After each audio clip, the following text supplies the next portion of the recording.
ಹಿಂಗೆ ಬೆಂಗಳೂರು ಹಿಂಗಾದ್ರೆ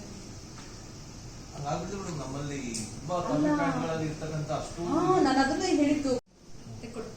DC office ಬರೋದ್ ಬೇಡ, ಫುಲ್ ಅವಳದು ಇದು ಬರ್ಬೇಕು. ಹೆಂಗ ಆಗ್ಬೇಕು ಅಂತಂದ್ರೆ ಒಂದು ಪಾಠ ಆಗ್ಬೇಕು ಅವಳಿಗೆ ಬೇರೆಯವ್ರಿಗೆ. ಈ ಹಿಂದೆ ಒಬ್ರು ಇಲ್ಲಿ ಡಿಸಿ ಆಫೀಸ್ ಎಲ್ಲ ಒಬ್ರು ಇದ್ರು, ಅವ್ರದ್ದು ಅದೇ ಕೆಲಸ ಮಾಡಿದ್ರು ಅಂತ ಹೇಳಿ ನಾವು ಇದೆ ಆಧಾರ್ ಇಲ್ಲಿ ಅವರು ಒಂದು ಆಧಾರ್ ಕನ್ಸಲ್ಟೆಂಟ್ ಡಿಸ್ಟ್ರಿಕ್ಟ್ಗೆ ಏನೇ ಗ್ರೀವೆನ್ಸ್ ಇತ್ತು ಅವ್ರ ಹತ್ರ ಬರುತ್ತೆ. ಸೊ ನಾನು ಜಸ್ಟ್ ರ್ಯಾಂಡಮ್ ಆಗಿ ಚೆಕ್ ಮಾಡಿ ಒಂದು ಸಿಕ್ತು ನನಗೆ. ಬಟ್ ನಮಗೆ ಬ್ಯಾಕ್ ಎಂಡ್ ಅಲ್ಲಿ ಆಲ್ರೆಡಿ ಒಂದು 13 ಮೇಲೆ ಸಿಕ್ಕಿದೆ. ಅದೇ ಫಸ್ಟ್ ಇವರು ಕೋಆರ್ಡಿನೇಟರ್, ಇವರು ಆಧಾರ್ ಏನಿದ್ರು ಇವ್ರು ಇನ್ಚಾರ್ಜ್, ಇವರು ಬ್ಯಾಂಕ್ ಈಗ ಫರ್ದರ್ ಈ ಕಂಪ್ಲೇಂಟ್ ಬೇಸ್ ಮಾಡಿ ನಾವು ಒಂದು ಮೇಡಮ್ ಬೇಸ್ ಮೇಲೆ ಫರ್ದರ್ ಕಂಪ್ಯೂಟರ್ ಏನಿದೆ ಅದೆಲ್ಲ ಹಾಕಿ ನಾವು ಓರಲ್ ಆಗಿ ಹೇಳಿದ್ರು. ಓರಲ್ ಆಗಿ ನಾವು ಬ್ಯಾಕ್ ಎಂಡ್ ಅಲ್ಲಿ ಇವ್ರ ಐಡಿ ಹಾಕಿದ್ರೆ ನಮ್ಗೆಲ್ಲ ಇವ್ರು ಏನೇನ್ ಮಾಡಿದ್ರೆ ಎಲ್ಲ ಗೊತ್ತಾಗುತ್ತೆ. ಅದ್ರ ಬೇಸ್ ಮೇಲೆ ನಮ್ಗೆ ಸಿಕ್ತು, ಪ್ರೂಫ್ಸ್ ಎಲ್ಲ ಸಿಕ್ತು. ಸೊ ಒಂದ್ಸಲ ಫೀಲ್ಡ್ ಇನ್ವೆಸ್ಟಿಗೇಟ್ ಮಾಡೋಣ ಅಂತ ಬಂತು. ನೋಡಿದ್ರೆ ಎಲ್ಲ ಕಂಪ್ಯೂಟರ್ ಇದೆ ಮಾಡಿ ನಮ್ಗೆ ಕೊಟ್ರೆ ನಾವು ರಿಟರ್ನ್ ಆಗಿ ರಿಪ್ಲೈ ಮಾಡ್ತೀವಿ ಡಿಸಿ ಆಫೀಸ್ಗೆ. ಕಾಪಿ ಏನ್ ಕೊಡ್ಬೇಕು ನಾವು ಈ ಲೆಟರ್ ಬೇಸ್ ಮೇಲೆ ಫರ್ದರ್ ಈ ಸಿಸ್ಟಮ್ ಎಲ್ಲ ಚೆಕ್ ಮಾಡಿಬಿಟ್ಟು ವಾಟ್ ಶುಡ್ ಐ ರೈಟ್ ಇವಳನ್ನ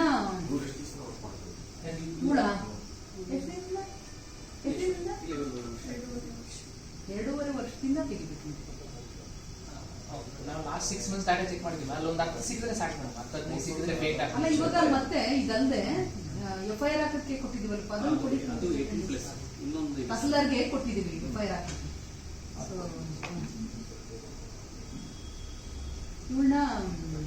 ಇವ್ರದ್ದು ನೀವು ಫರ್ದರ್ ಸಿಸ್ಟಮ್ ಅಲ್ಲಿ ಇವ್ರ ಆಪರೇಟರ್ ರೆಡಿ ಎಲ್ಲ ಆಗ್ಬಿಟ್ಟು ನೇಮು ಒಂದು ನಮ್ಗೆ ರಿಪೋರ್ಟ್ ಕೊಡಿ. ಇವ್ರು ಐಡೆಂಟಿಫೈ ಮಾಡಿದ್ರೆ ಅವರೇ ಐಡೆಂಟಿಫೈ ಮಾಡಿರೋದು ಆಕ್ಚುಲಿ. ಐಡೆಂಟಿಫೈ ಮಾಡಿ ಇವ್ರು ಹೊಸದಾಗಿ ಬಂದಿದ್ದು. ಇವಳು 2 ವರ್ಷದಿಂದ ಇಲ್ಲೇ ಇಲ್ಲ. ಇವರು ಆಧಾರ್ ಸೆಂಟರ್ ಫಾರ್ ಇ-ಗವರ್ನೆನ್ಸ್ ಇದೆ, ಅವರು ಅಂಡರ್ ಸಿಇಜಿ ವರ್ಕ್ ಮಾಡ್ತಾರೆ. CEG is like one of the partner to UID to issue Aadhaar cards. ಮತ್ತೆ ಕೆಲವು ಆಧಾರ್ ಕಾರ್ಡ್ ಸ್ಪಾಟ್ ಮಾಜರ್ ಮಾಡಿಸಿ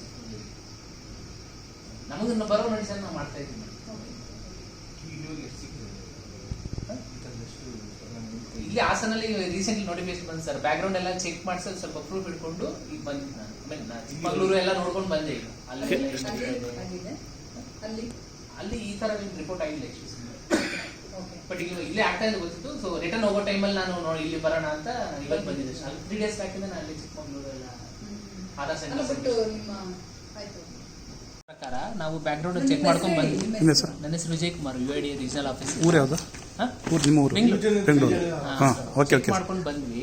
ಸೊ ನಮ್ಮ ಹತ್ರ ಕೆಲವು ರೆಕಾರ್ಡ್ಸ್ ಇದೆ ಆಲ್ರೆಡಿ. ಏನಂದ್ರೆ ಇವರು ಫೇಕ್ ಬರ್ತ್ ಸರ್ಟಿಫಿಕೇಟ್ಸ್ ರೆಡಿ ಮಾಡಿ ಆಧಾರ್ ಜನರೇಟ್ ಮಾಡಿದ್ದಾರೆ. ಸೊ ಅದ್ರ ಬೇಸ್ ಮೇಲೆ ನಾವು ಫೀಲ್ಡ್ ಇನ್ಫೆಕ್ಷನ್ ತುಂಬಾ ತರೋ ಇನ್ಫೆಕ್ಷನ್ ಮಾಡೋಕ್ಕೋಸ್ಕರ ನಾವು ಇಲ್ಲಿ ನಾರ್ಮಲ್ ರೆಗ್ಯುಲರ್ ಇನ್ಸ್ಪೆಕ್ಷನ್ ಮಾಡ್ತಿರ್ತೀವಿ ಆಧಾರ್ ಸೆಂಟರ್ಸ್ ಎಲ್ಲಾನು.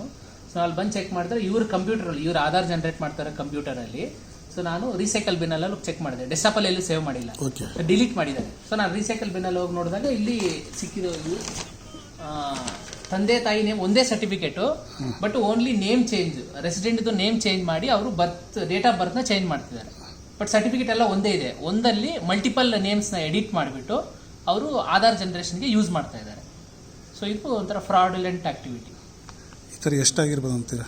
ನಮಗೆ ನೋಟಿಸ್ ಬಂದಂಗೆ ಇವಾಗ ಇಲ್ಲಿ ಚೆಕ್ ಮಾಡಿದ್ರೆ 4 ಸಿಕ್ಕಿದೆ ಸರ್ಟಿಫಿಕೇಟ್ಸ್. ನಾವು ಅಲ್ಲಿ ಚೆಕ್ ಮಾಡ್ಕೊಂಡ್ ಬಂದಾಗ ಒಂದು 13 ಈ ತರ ಇದೆ. ಇನ್ನೂ ನೋಡ್ಬೇಕು, ಇನ್ನ ನೋಡಿದ್ರೆ ಇನ್ನೂ ತುಂಬಾ ಸಿಗತ್ತೆ. ಬ್ಯಾಕ್ ಎಂಡ್ ಅಲ್ಲಿ ನಮ್ಗೆ ಡಾಟಾ ಸಿಗತ್ತಲ್ಲ, ಅದ್ರ ಪ್ರಕಾರ ನೋಡಿದ್ರೆ ನಮ್ಗೆ ಸಿಗುತ್ತೆ. ನಾವು ಅದನ್ನೇ ಹೇಳಿ ನಂಗೆ ಅಂದ್ರೆ ನಮ್ಮ ಟೀಮ್ ಅವ್ರು ಮಾಡ್ತಿದ್ದಾರೆ. ನಾನು ಫೀಲ್ಡ್ ಅಂದ್ರೆ ಇವ್ರ ಆಪರೇಟರ್ ಐಡಿ ಹಾಕಿದ್ರೆ ಇವ್ರು ಲಾಸ್ಟ್ 3 months ಅಲ್ಲಿ ಎಷ್ಟು ಎನ್ರೋಲ್ಮೆಂಟ್ ಮಲ್ಟಿಪಲ್ ನೇಮ್ಸ್.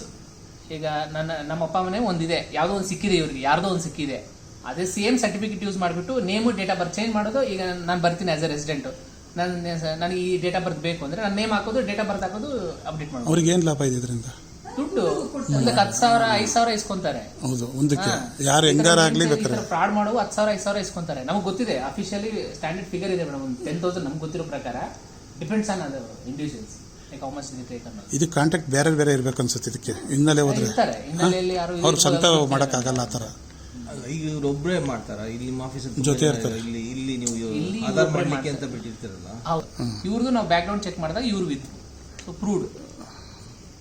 ಏನಂದ್ರೆ ನಮಗೆ ತುಂಬಾ ದಿವಸಗಳಿಂದ ಇದೊಂದು ಕಂಪ್ಲೇಂಟ್ ಇದ್ದೇ ಇದೆ. ಇದು ಇವರೆಲ್ಲ ಎಲ್ಲಿಂದ ಅಂತ ಬಾಗ್ಲಾಕೋಟ ನಾವು UID ನಮಗೆ ಗೈಡ್ಲೈನ್ಸ್ ಇದೆ. ಆಪರೇಟರ್ ಎನ್ರೋಲ್ ಮಾಡಬೇಕಾದ್ರೆ ಎಲ್ಲ ಒರಿಜಿನಲ್ ಡಾಕ್ಯುಮೆಂಟ್ಸ್ ನೀಟಾಗಿ ಚೆಕ್ ಮಾಡಬೇಕು.